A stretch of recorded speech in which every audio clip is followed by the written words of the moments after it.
આપે જોયું કે શ્રીમદ રાજચંદ્ર મિશન, પરમ કૃપાળુ દેવ શ્રીમદ રાજચંદ્રજી, એમની ઓળખાણ આપું તો મહાત્માના મહાત્મા, મહાત્મા ગાંધીજી જેમને મહાત્માનું બિરુદ આપ્યું હતું, જે ગાંધીજીને આધ્યાત્મિકતા અને ગાંધીજીને જે ધર્મ અને સાથે સાથે નોન વાયલન્સ અને શાંતિનો જેનો ઉપદેશ અને જેને પ્રેરણા મળી એવા પરમ કૃપાળુ દેવના આશીર્વાદ અને પરમ કૃપાળુ દેવના અનન્ય ભક્ત અને કરુણામૂર્તિ એવા પરમ પૂજ્ય ગુરુદેવ શ્રી રાકેશજીના આશીર્વાદથી આદરણીય શ્રી સીયુ શાહ સાહેબ, ઘણા બધા વડીલ મુરબ્બીઓ, શ્રી ચંદુલાલ સુખલાલ મહેતા, શ્રી મહિપતભાઈ શાહ, શ્રી ખારોડ સાહેબ, ત્રિવેદી સાહેબ, જીતુભાઈ સંઘવી, હેમંતભાઈ શાહ, આ બધાના ખૂબ સહયોગ અને સીયુ શાહ સાહેબનું સ્વપ્ન એટલે 1975 પરમ પૂજ્ય કલ્યાણદાસ બાપુએ ઘનશ્યામભાઈ ઓઝાના અપીલ ઉપર, કારણ કે ત્યારે ગુજરાતમાં ટીબીનું માત્ર ખૂબ હતું, એટલે 1972 એકચ્યુઅલી આ પ્રસ્તાવના થઈ અને આ સંસ્થા શરૂઆત થઈ. 1975 ત્યારના વડાપ્રધાન આદરણીય મુરબ્બી શ્રી મોરારજી દેસાઈએ આનું ઉદ્ઘાટન કર્યું અને પૂજ્ય કલ્યાણદાસ બાપુ, ઘનશ્યામભાઈ ઓઝા અને સીયુ શાહ સાહેબે આ પહેલ કરી અને 1975 થી શરૂ થયેલી આ સંસ્થા પછી એમાં ટીબી હોસ્પિટલ સાથે સાથે પછી સમયના અને રિક્વાયરમેન્ટ પ્રમાણે ઓર્થોપેડિક, ચિલ્ડ્રન, ગાયનેક એવી રીતના હોસ્પિટલો થઈ અને 2000ની સાલમાં સીયુ શાહ સાહેબનું એક સ્વપ્ન હતું કે આ જગ્યા ઉપર આ જિલ્લામાં એક મેડિકલ કોલેજ થાય. ત્યારે આખા ગુજરાતમાં ફક્ત એક જ પ્રાઇવેટ મેડિકલ કોલેજ કે ટ્રસ્ટની મેડિકલ કોલેજ હતી.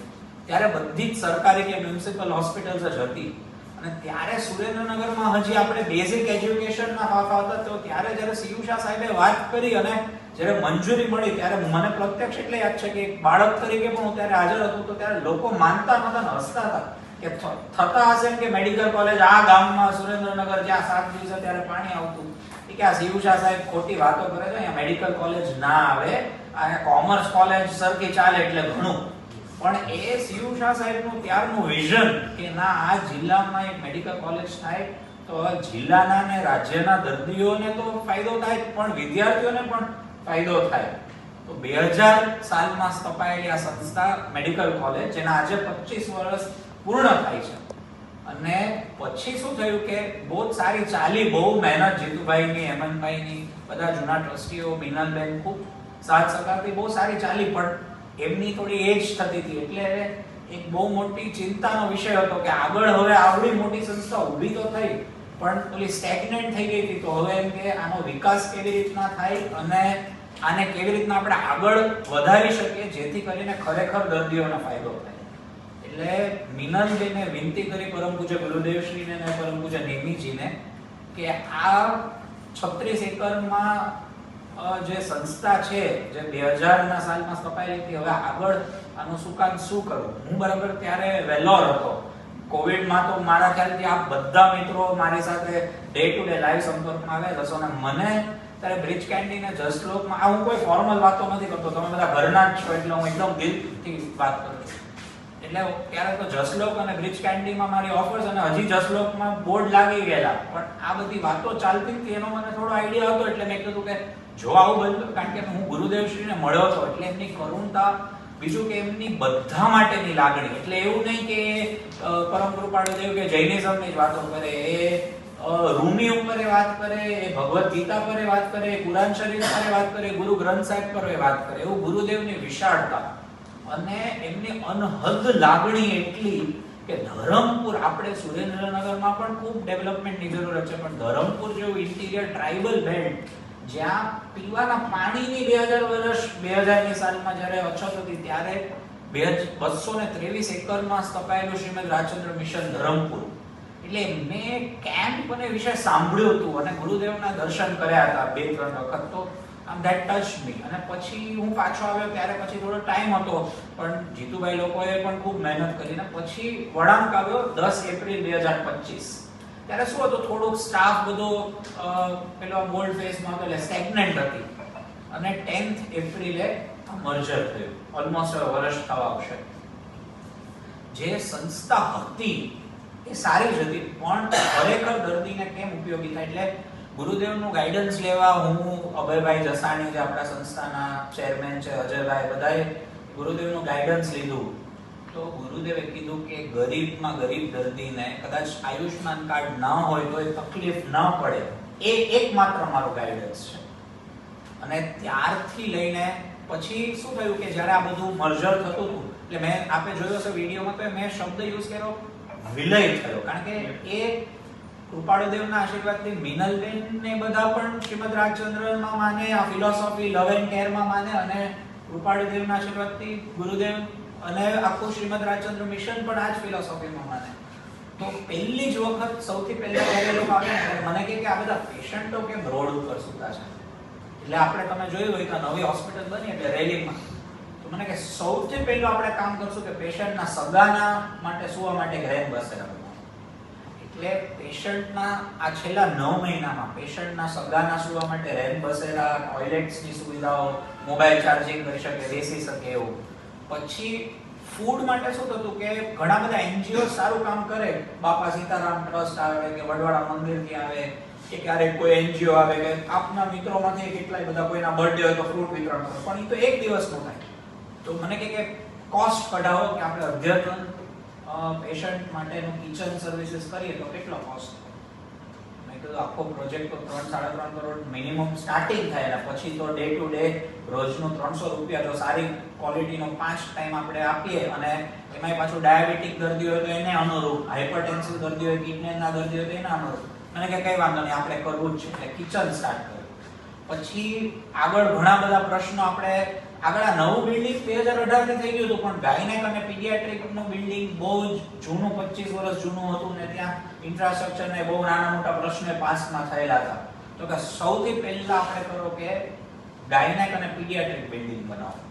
એટલે એટલું, અત્યારે હું આપને સ્લાઇડમાં પણ બતાડું છું, એટલું એડવાન્સ NICU PICU કે મારા વાઈફની ડિલિવરી કરવાની આવી ને તો મને પણ એવું થયું કે ના, હવે અમદાવાદ નથી જવું. આ એડવાન્સ ફેસિલિટી જે આપણે NICU PICU માં કરી છે ને, એ કદાચ અમદાવાદમાં પણ સારી જગ્યાએ નથી. અને એના એક વેન્ટિલેટર હું આપ બધા સાથે શેર કરી શકું કે એ ઓલમોસ્ટ આ જૂનો પીડિયાટ્રિક ડિપાર્ટમેન્ટ હતો, બરાબર ને, અને આ શેપમાંથી આ કન્ડિશન હતી એના ICU ની, અને એમાંથી આ આપણે બનાવીને અત્યારમાં ઓલરેડી 4 મહિનાથી ચાલુ થઈ ગયું છે.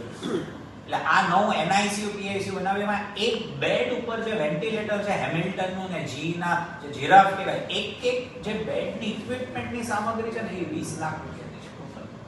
એટલે ઇન્ક્યુબેટર્સ, પછી વેન્ટિલેટર્સ, એટલું એડવાન્સ કે અમદાવાદની સારી કોર્પોરેટમાં ના હોય ને તે તો ફ્રી જ હોય, બરાબર છે, બધી હોસ્પિટલ હવે ધીમે ધીમે કરી જ રહી છે. પણ આયુષ્માન કાર્ડ ન હોય તો એ સ્પેશિયાલિટી વિભાગમાં આપણે કોઈ પણ OPD નો પણ ચાર્જ નથી રાખતો, સ્પેશિયાલિટી, સુપર સ્પેશિયાલિટી નહીં, અને સ્પેશિયાલિટીમાં જનરલ વોર્ડ પણ સંપૂર્ણ ફ્રી રાખે, અને ICU માં પણ સાવ રાહત દરે, આઈ થિંક 600 રૂપીસમાં આપણે ICU બેડ આપીએ છે ફક્ત, અને ફ્રી ફૂડ ને બધું. આ જૂનું ગાયનેક હતું. પછી ગાયનેક વિભાગમાં આ બધા પ્રશ્નો હતા, પણ ઇન્ફન્ટ મોર્ટાલિટી અને મેટર્નલ મોર્ટાલિટી માટે ત્યારના હેલ્થ સચિવને અમે મળવા ગયા હતા, એસપી સાહેબ, અમે લોકો એમની ગાઈડન્સ લીધી. તો ધનંજય દ્વિવેદી સાહેબે કીધું કે ઇન્ફન્ટ મોર્ટાલિટી અને મેટર્નલ મોર્ટાલિટી ગુજરાતમાં થોડું કન્સર્નિંગ છે, કે સરકાર બહુ પ્રયત્ન કરે, તમે હેલ્પ કરો.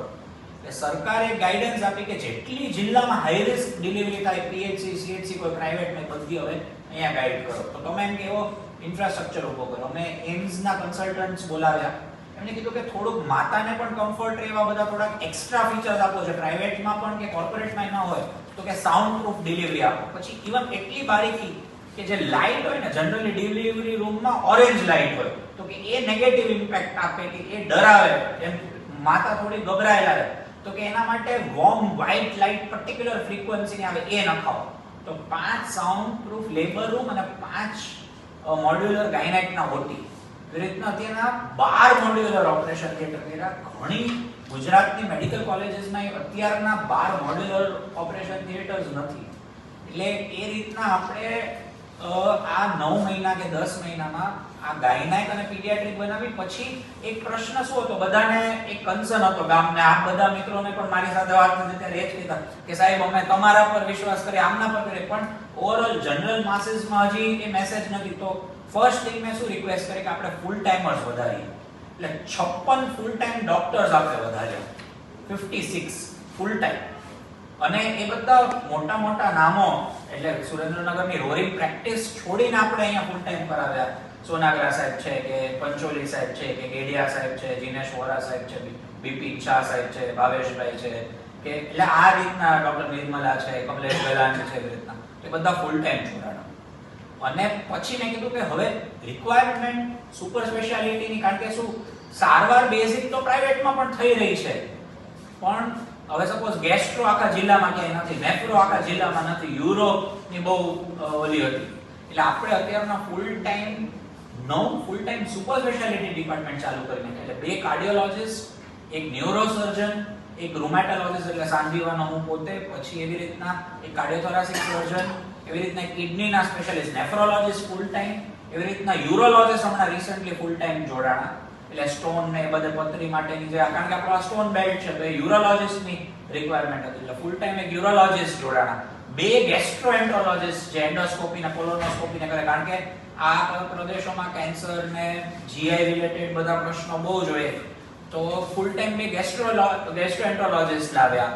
એવી રીતના પ્લાસ્ટિક, અને પછી આ કામ ખરેખર જેન્યુન હતું, લોકો પણ જોવા માટે, આ મીડિયાના મિત્રો પણ જોવા માટે, એટલે લોકો સામેથી આવીને મદદ કરતા છે, કારણ કે બધાને કોસ્ટ તો લાગે છે, ફ્રી ફૂડ આપીએ કે આ ગોલ્ફ કાર્ટ તમે જોયું, કારણ કે પેશન્ટને ધક્કા ખાઈને કે ચાલીને થાકતું હતું, તો મેં કીધું ધક્કા કેમ ના ખાવા પડે, તો એના માટે આપણે ગોલ્ફ કાર્ટ શરૂઆત કરી. આ રીતે આ બગીસ, અને એમાંય પાછું કેવું કે સ્ટ્રેચર સીધું ચડી જાય, વ્હીલચેર ચડી જાય, એટલે એમાંય પેશન્ટને ઊભા નીચે ના થવું પડે. તો એવી એક હતી, તો મેં કીધું ના વધારે જોશે, કે પેલા એક ખાલી વ્હીલચેર વાળી હતી, તો મેં કીધું વેન્ટિલેટર વાળા સ્ટ્રેચરના દર્દીને શું થાય, એટલે એમને પછી 3 બીજી આવી ગોલ્ફ કાર્ટ આપણે લીધી. એટલે એવી રીતના આખું આઈસીયુ નું system, anaesthesia, work stations, ventilator એ બધું અપગ્રેડ કર્યું, નવા ડાયાલિસિસ મશીન્સ ચાલુ કરે. એટલે આ ખૂબ બધા ચેન્જીસ, કારણ કે સમય અને વસ્તુઓ ખૂબ છે. હવે આમાં કન્સર્ન પાછું શું, સ્ટાફ જૂનો, એટલે બધાના સ્ટાફનો એક ભય હતો, એટલે મેં કીધું હું એક રિક્વેસ્ટ કરું છું કે આપણે એક પણ સ્ટાફને બદલીશું નહીં, આ સ્ટાફ પાસે આપણે સારું કામ કરાવીશું, કારણ કે 4000 લોકો આ સંસ્થા ઉપર ડિરેક્ટ રોજી રોટી માટે નભે છે, 4000 પીપલ, અને રોજનો 10000 લોકોનું, એટલે એમાં હું ડિરેક્ટ ઇનડિરેક્ટ એટલે કહું છું કે કોઈ બિચારા રિક્ષાવાળા હોય કે કોઈ ટિફિન સર્વિસ વાળા હોય કે એક લારી ચલાવતો હોય, એ આ કારણ કે એક બહુ મોટો રોજગારનો છે, તો મેં કીધું આમાં કોઈનો રોજગાર પણ ના છીનવાય એ ભાવના છે, તો મેં કીધું 100% એવું કરીશું. અને પછી જેન્યુનનેસ આ ટ્રસ્ટની કેવી, એ હું તમને વાત કરું કે અજયભાઈ દોશી આપણા સંસ્થાના સેક્રેટરી છે, કે અભયભાઈ આપણા ચેરમેન, આપણા સંસ્થામાં તેના મિનલબેન અને રોહિતભાઈ સિવાય બીજા 5 ટ્રસ્ટીઓ, અભયભાઈ જસાણી, અજયભાઈ દોશી, ડોક્ટર હિતેશ મહેતા, ડોક્ટર બીજલ મહેતા અને કેતનભાઈ મહેતા, ચારે યુએસ રહીને, ચારે મુંબઈ રહીને, કેતનભાઈ યુએસ રહે. એ લોકો અહીંયા જ્યારે આવે ને, અને એમને ખાસ રિક્વેસ્ટ કરી અસ્પી સાહેબને, અસ્પી સાહેબ શ્રીમદ રાજચંદ્ર મિશન ધરમપુરના ડેવલપમેન્ટ, માર્કેટિંગ, કેમ્પ્સ, આઉટરીચ ને બધું હેડ કરે. તો અજયભાઈ અહીંયા રહે મહિનામાં 15 દિવસ, અસ્પી સાહેબ અહીંયા રહે મહિનામાં 15 દિવસ. એ બધા રહે ને તો હોસ્ટેલમાં જ રહે, સ્ટુડન્ટ રહે એવી રીતના જ અમારે રહેવું છે, કોઈ અમારે એના માટે સેપરેટ બંગલો કે હોટલ નથી જોતો. પછી એકવાર મારી સાથે ઝઘડો થયો એનો, શું કે અમે જે હોસ્ટેલમાં રહીએ છીએ ને એનું ભાડું અમે આપશો ને, અમે જે જમીએ છીએ મેસમાં, એ મેસમાં જે સ્ટુડન્ટ જમે કે પેશન્ટ જમે ને એવી જ જમશું, એ પૈસા લેવાના. એટલે ઈ જેન્યુનનેસ સાથે એમને ઓલું કર્યું ને, તો ધેટ ટચ પીપલ. એટલે હવે લોકો સામેથી આવીને મદદ કરે છે, પણ એ મને ખાસ એવું થયું કે આ આટલું બધું કરીએ છે ને, હજી ઘણું બધું કરવાનું છે. એવું નથી કહેતો કે 100%